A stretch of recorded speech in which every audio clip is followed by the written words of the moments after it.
Buenos días, queridas hermanas y amigas. Es un gusto comenzar esta semana con un tema tal vez no tan atractivo, tal vez que no nos encanta tanto escucharlo, pero que es sumamente clave y necesario estudiarlo para el crecimiento y para el desarrollo de nuestra vida espiritual. Vamos a estudiar mentiras que las mujeres creen acerca del pecado. Como decía, tal vez no sea un tema muy llamativo, pero sí súper necesario y debemos de estar alertas a lo que esto puede traer a nuestra vida. La primera mentira sobre el pecado que vamos a estudiar va a ser creer que podemos pecar y quedar impunes.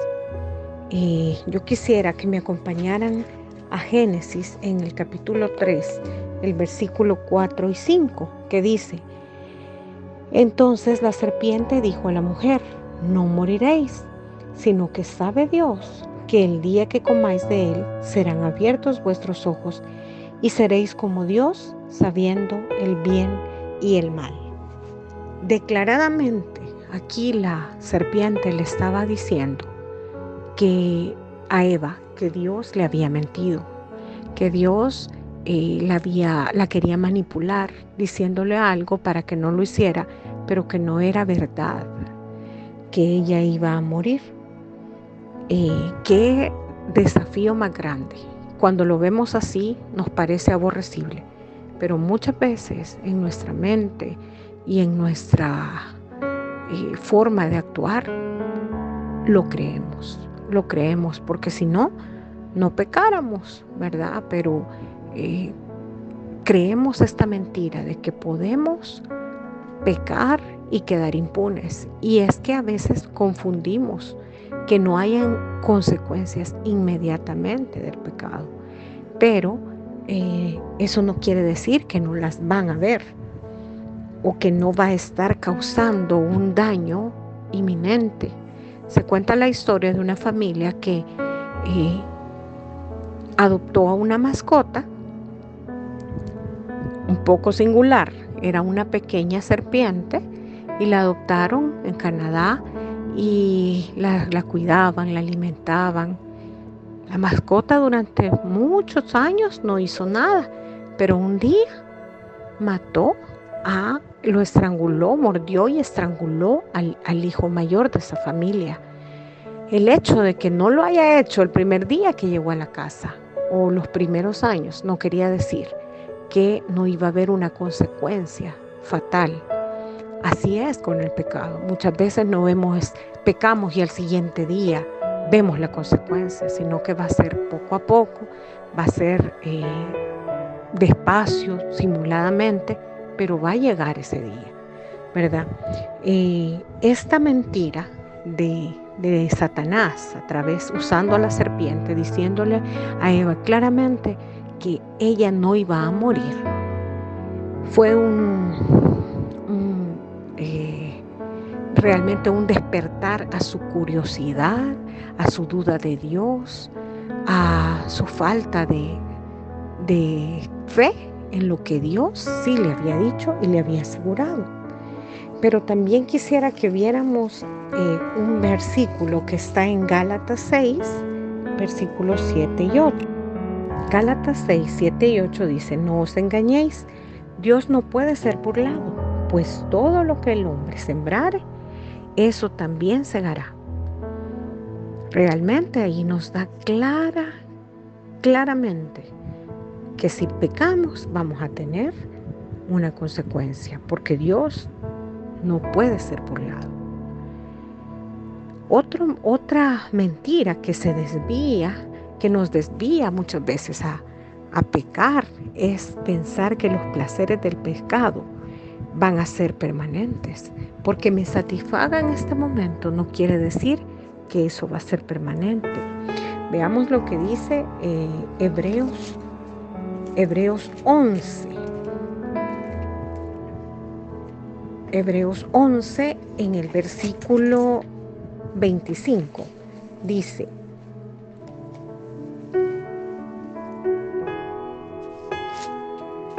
escogiendo antes ser maltratado con el pueblo de Dios que gozar de los deleites temporales del pecado.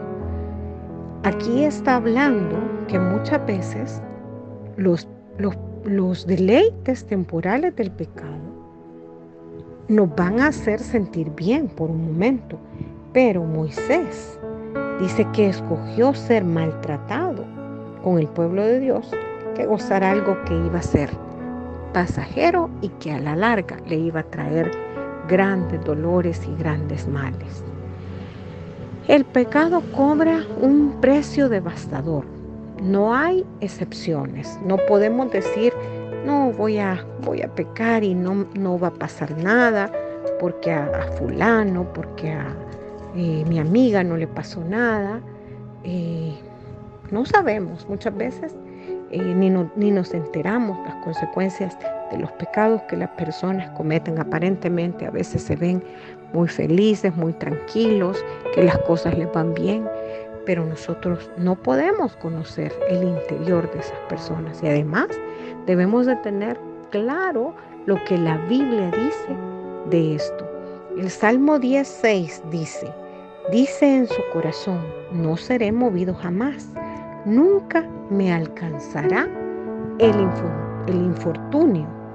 Y en ese mismo Salmo 10, el versículo 11 dice en su corazón, Dios ha olvidado, ha encubierto su rostro, nunca lo verá. Nos autoengañamos que Dios no va a ver nuestro pecado. El versículo 13 dice, ¿por qué desprecia el malo a Dios? En su corazón ha dicho, tú no lo inquirirás.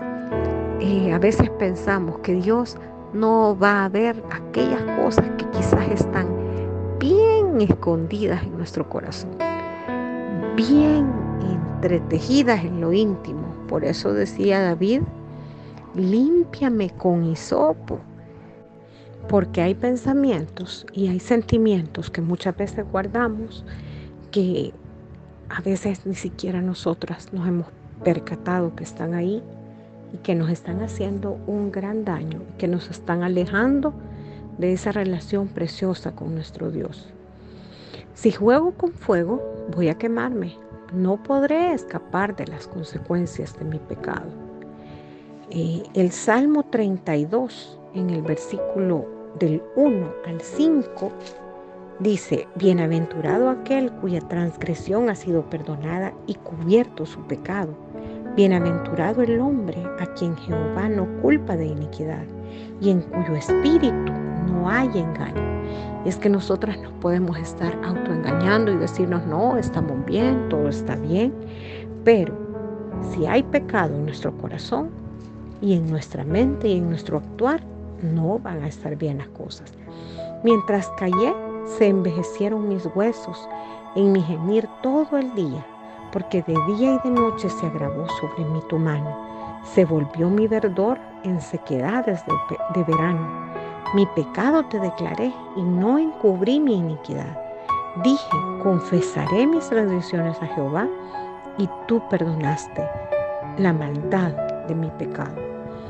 Qué bendición que tenemos la confesión, la oración para ir al Señor y decirle, Señor, de todas formas Él ya lo sabe, pero para sincerarnos ante Él y decirle, Señor, yo he pecado, he hecho esto, siento esto, pienso esto, y poder decirle, Señor, perdóname, porque sé que está mal, porque sé que está contra lo que tú me has dicho, ¿verdad? Eclesiastés 8 al 12 también dice, aunque el pecador haga mal 100 veces y prolongue sus días, con todo yo también sé que les irá bien a los que a Dios temen, los que temen ante su presencia. Qué bendición cuando llegamos a esa conciencia de decir, nadie me está viendo, nadie lo va a saber, o puede ser que lo sepan, pero yo sé que esto está mal. Yo sé que esto no está correcto.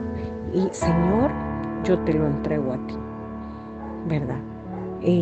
Porque dice la Biblia que nos va a ir bien a los que tememos ante su presencia.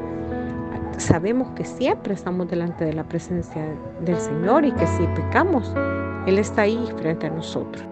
Y qué tremenda estos versículos del 13 y 14 de Eclesiastés.